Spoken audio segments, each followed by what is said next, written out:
Assalamualaikum warahmatullahi wabarakatuh. Alhamdulillahi rabbil alamin. Wabihi nasta'in ala umurid dunya waddin. Ashhadu an la ilaha illallah wa ashhadu anna Muhammadan abduhu wa rasuluh la nabiyya ba'dah. Amma ba'du. Kembali kita bertemu siswa sekalian, apa kabar? Adakah Anda sehat-sehat saja? Semoga Allah Subhanahu wa taala selalu melindungi kita. Amin ya rabbal alamin. Pada pertemuan kali ini kita memasuki bab 4. Bab 4 itu judulnya senang menuntut ilmu dan mengamalkannya. Bapak ulangi, bab 4 judulnya senang menuntut ilmu dan mengamalkannya.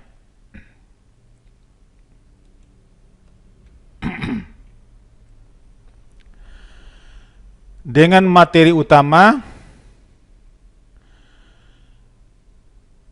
nikmatnya mencari ilmu dan indahnya berbagi pengetahuan. Ananda sekalian,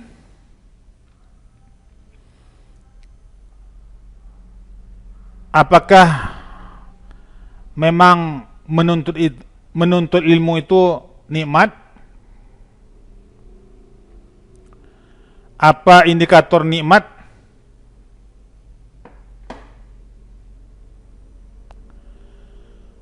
Kalau betul Ananda merasa nikmat menuntut ilmu itu, indikatornya Ananda senang menuntut ilmu.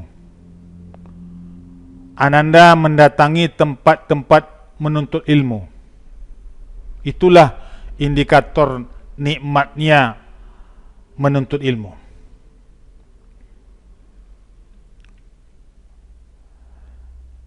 Pembahasan kita ini berdasarkan sumber Al-Quran, surat At-Taubah, surat ke-9 ayat 122 yang berbunyi sebagai berikut.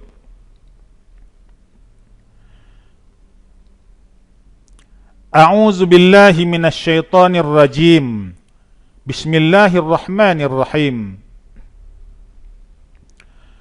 Wa ma kana al-mu'minuna liyanfiru kaffah. Falawla nafara min kulli firqatin minhum ta'ifah liyatafaqahu fid dini wa liyunziru qaumahum idza raja'u ilaihim la'allahum yahzarun. Artinya, dan tidak sepatutnya orang mukmin itu semuanya pergi ke medan perang. Mengapa sebagian dari setiap golongan di antara mereka tidak pergi untuk memperdalam pengetahuan agama mereka dan untuk memberi peringatan kepada kaumnya apabila mereka telah kembali, agar mereka dapat menjaga diri. Tujuan pembelajaran. Tujuan pembelajaran bab keempat ini ada 4. Setelah melalui proses belajar mengajar, Ananda diharapkan pertama dapat meyakini bahwa menuntut ilmu itu adalah perintah Allah Subhanahu wa taala dan perintah Rasulnya. Kedua, diharapkan Ananda dapat memiliki sikap semangat keilmuan sebagai implementasi pemahaman Quran surat At-Taubah surat ke-9 ayat 122 dan hadis terkait. Ketiga, diharapkan Ananda dapat menganalisis semangat menuntut ilmu, menerapkannya, dan menyampaikannya kepada sesama. Yang keempat, diharapkan Ananda dapat menyajikan kaitan antara kewajiban menuntut ilmu dengan kewajiban membela agama sesuai perintah Quran surat At-Taubah surat ke-9 ayat 122 dan hadis terkait. Wawasan Islami tentang menuntut ilmu. Seorang muslim harus melaksanakan ajaran agamanya dengan benar berdasarkan Al-Quran dan hadis.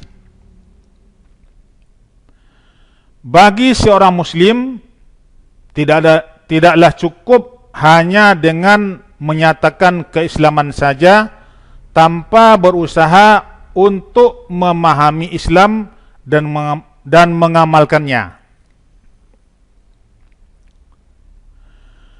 Keislaman seorang muslim harus dibuktikan dengan perbuatan nyata dalam kehidupan sehari-hari.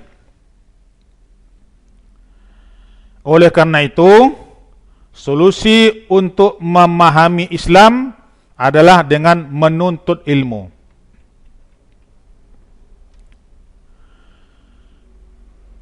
Semangat menuntut ilmu ini harus terus digelorakan dalam kehidupan sehari-hari, karena semua aspek kehidupan manusia membutuhkan ilmu pengetahuan yang memadai. Seseorang yang akan memasak tentu butuh bahan-bahan makanan. Bahan tersebut harus dibeli dengan uang. Uang didapatkan dengan cara bekerja. Suatu pekerjaan harus ditopang dengan ilmu pengetahuan. Itulah rangkaian kehidupan manusia terkait kebutuhannya pada ilmu. Dari sini bisa disimpulkan bahwa ilmu merupakan sarana untuk meraih kebahagiaan hidup di dunia dan di akhirat. Pertama, pengertian menuntut ilmu. Menurut Kamus Besar Bahasa Indonesia atau KBBI, kata ilmu diartikan pengetahuan tentang sesuatu bidang yang disusun secara bersistem menurut metode tertentu yang dapat digunakan untuk menerangkan gejala tentang sesuatu di bidang pengetahuan atau kepandaian tentang soal duniawi, akhirat, lahir, batin, dan sebagainya. Kata ilmu itu sendiri berasal dari bahasa Arab yang berasal dari kata alima ya'lamu ilman. Alima merupakan kata kerja yang artinya mengetahui.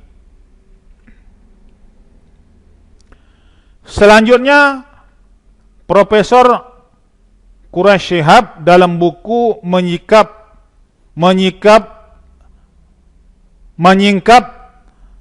tabir ilahi menjelaskan makna ilmu adalah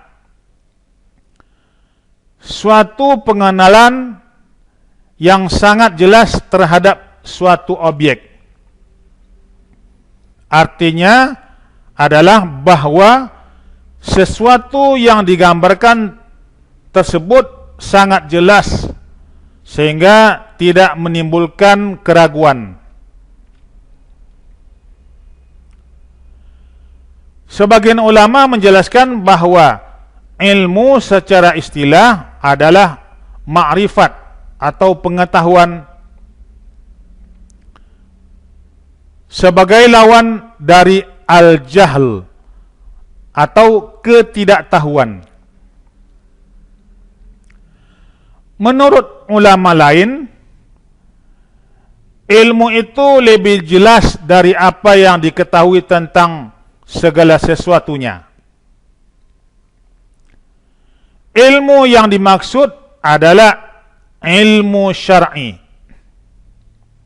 yaitu ilmu yang diturunkan oleh Allah Subhanahu wa taala kepada Rasulnya yang berupa keterangan dan petunjuk.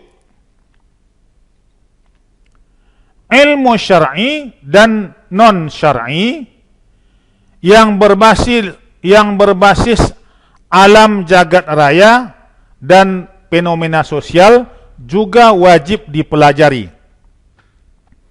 sehingga tidak terjadi dikotomi tentang ilmu.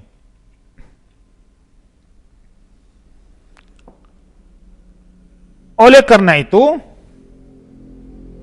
yang dimaksud dengan ilmu adalah kumpulan dari pengetahuan tentang sesuatu. Sementara yang dimaksud dengan menuntut ilmu adalah suatu usaha yang dilakukan secara sadar untuk memperoleh pengetahuan dengan tujuan untuk mengubah seseorang dari tidak tahu menjadi tahu, mengubah perilaku ke arah yang lebih baik, sehingga seseorang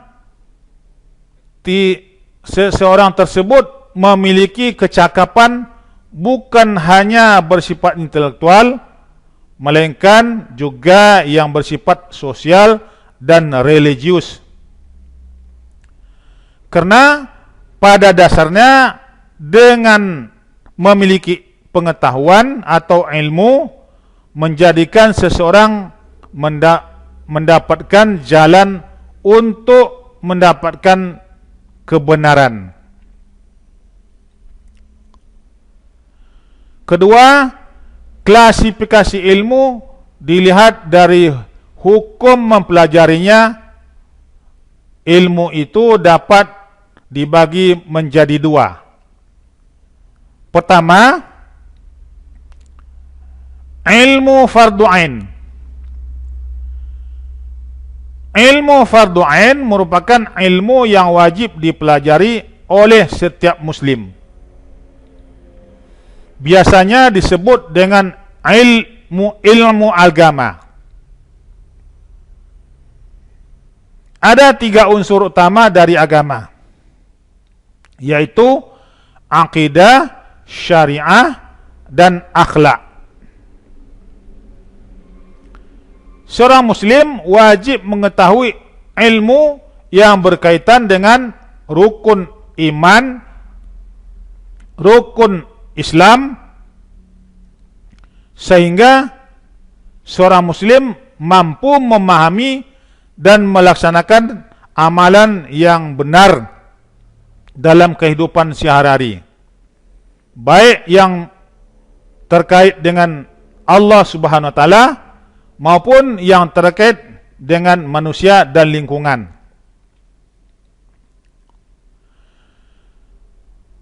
Seseorang yang memahami dasar-dasar Islam dan keesaan Allah Subhanahu wa taala,